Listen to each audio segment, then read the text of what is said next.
Assalamualaikum warahmatullahi wabarakatuh. Di sini kita akan mempresentasikan kelompok kita, yakni tentang di season 3. Kita perkenalan dulu ya. Di sini ada Adi Prabowo dengan NIM 17190028, Ade Nurmansyah dengan NIM 17190041, Ilyas Ruhyat dengan NIM 17190015, Irwandullah dengan NIM 17190017, dan saya sendiri moderator atau pembuka yakni Indah Hairunisa dengan NIM 17190017. Oke, kita lanjut ke materi ya. Materi akan dibawakan oleh saudara Irwandullah.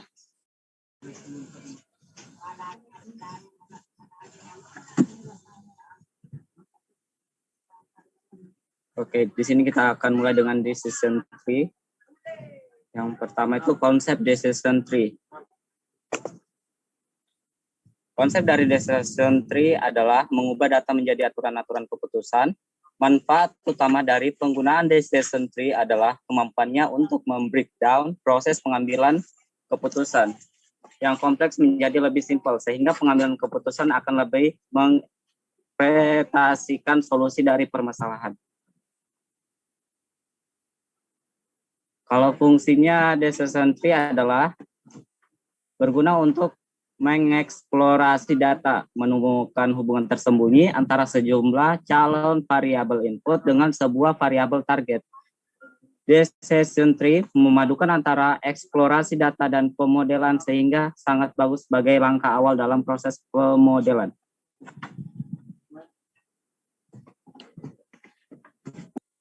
Berikut adalah contoh decision tree.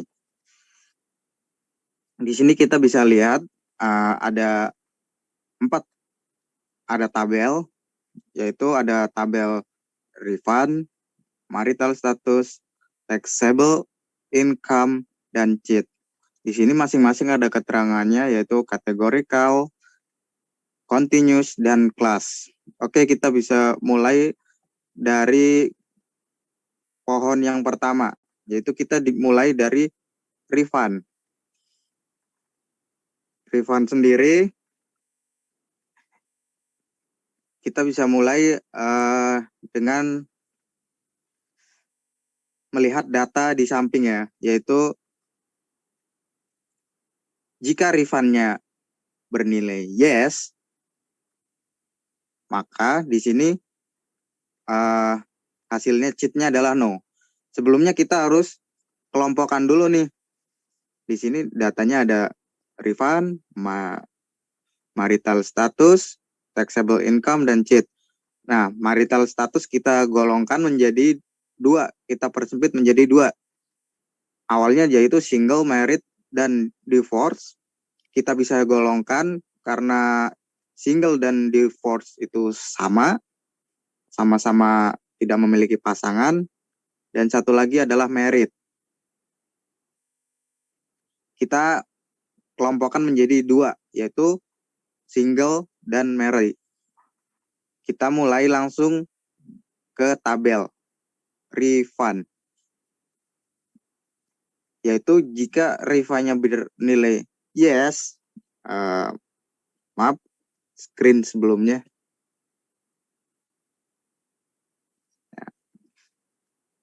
Jika refund bernilai yes, di sini datanya yang kita ketahui pertama yaitu maka cheat-nya bernilai no. Bisa kita lihat semua tabel refund yang bernilai yes, maka cheat-nya bernilai no. Yaitu nomor 1, nomor 4, nomor 7, semua menghasilkan cheat no. Maka selesai sudah sampai no.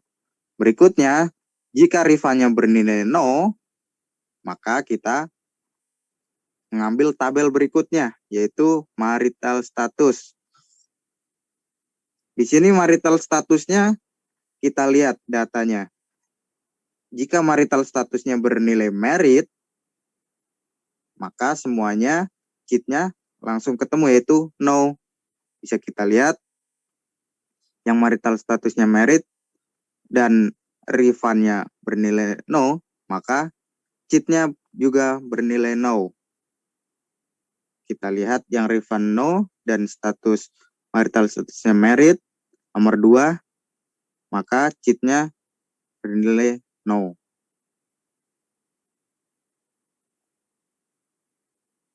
Begitu juga nomor 6, refundnya bernilai no, marital statusnya merit, dan cheatnya otomatis no. Oke ya. Kita buka ke kemungkinan lain, yaitu dengan melihat tabel taxable income-nya. Taxable income di sini karena berbasis angka, maka kita akan digolongkan dengan 2 rentan, yaitu di bawah 80.000 dan lebih dari 80.000. Kita masukkan ke datanya. Jika dari atas lagi, jika refund bernilai no dan marital statusnya single atau divorce dan tax income-nya kurang dari 80.000, maka cheatnya hasilnya yes. Bisa kita lihat ke tabel, yaitu yang refund no dan marital statusnya single atau divorce dan tax income-nya kurang dari 80.000, maka hasilnya yes, itu ada di nomor 5. Di nomor 5 itu tax income-nya kurang dari 80.000 atau 75.000. Berikutnya yaitu nomor 8, di mana refundnya bernilai no dan marital statusnya single, tax income-nya di bawah 80.000 atau 75.000, maka cheatnya, hasil cheatnya adalah yes. Kita buka ke kemungkinan lain, yaitu dengan tax income-nya lebih dari 80.000, maka sudah pasti hasilnya no. Jadi model decision tree-nya kurang lebih seperti ini. Menghasilkan pohon penyelesaiannya seperti di samping.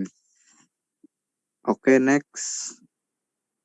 Yaitu kita mulai dari marital statusnya. Acuan pertama kita adalah marital status. Kita lihat dulu marital statusnya.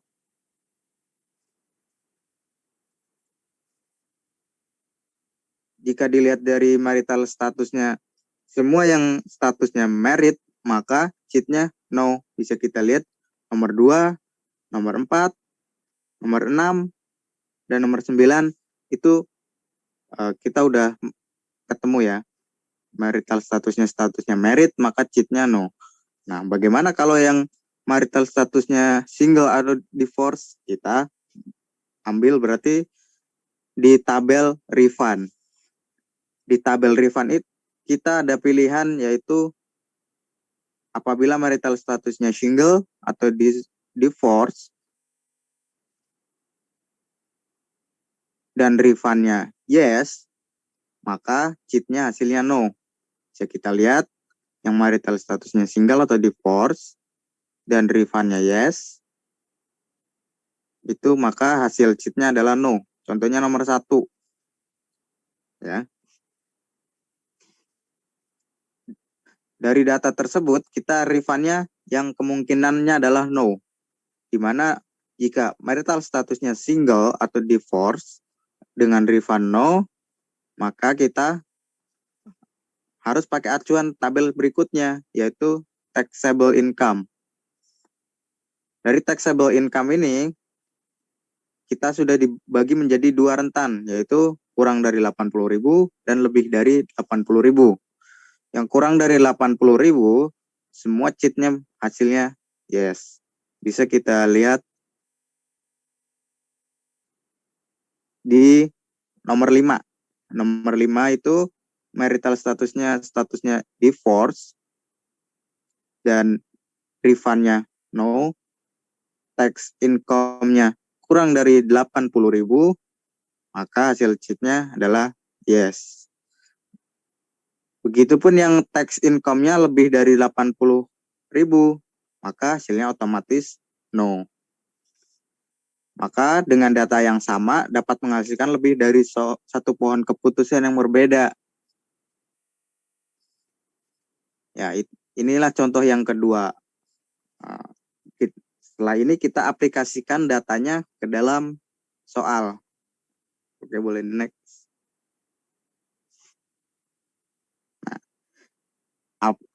Apply model to test data.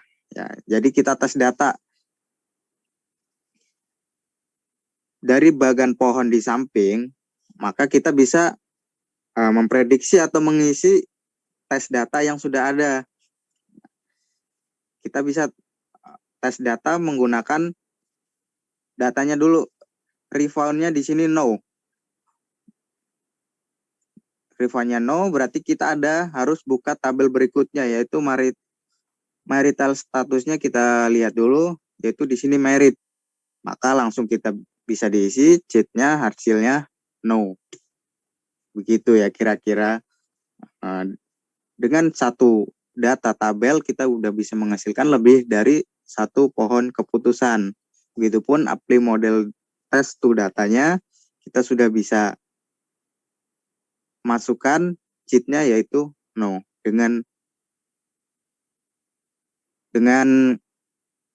mengacu pada data yang ada.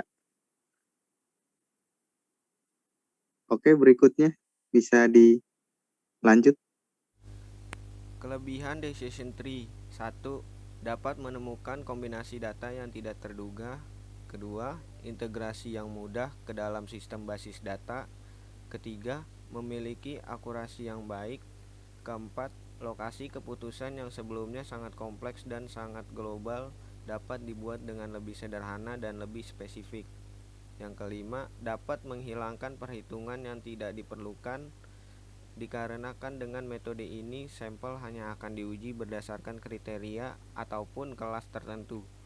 Yang keenam, terdapat pemilihan fitur yang fleksibel dari node internal yang berbeda, sehingga fitur yang dipilih membedakan kriteria lain di node yang sama.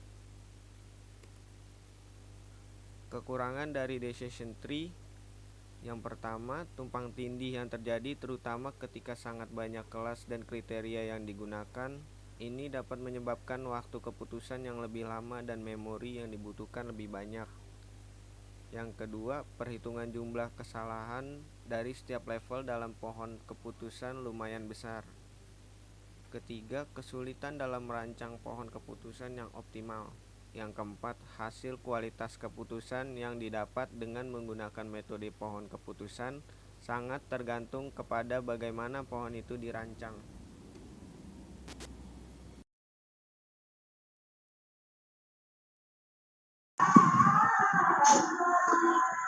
Ya, jadi inti dari metode decision tree yaitu mengubah data menjadi aturan keputusan dan kemampuannya untuk membreakdown proses pengambilan keputusan yang kompleks menjadi lebih simpel, sehingga pengambil keputusan akan lebih menginterpretasikan solusi dari permasalahan.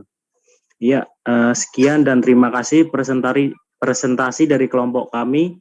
Kami mohon maaf yang sebesar-besarnya apabila ada kata-kata yang kurang dan penjelasan yang belum bisa dimengerti, mohon dimaafkan. Terima kasih. Waalaikumsalam warahmatullahi wabarakatuh. Waalaikumsalam warahmatullahi wabarakatuh.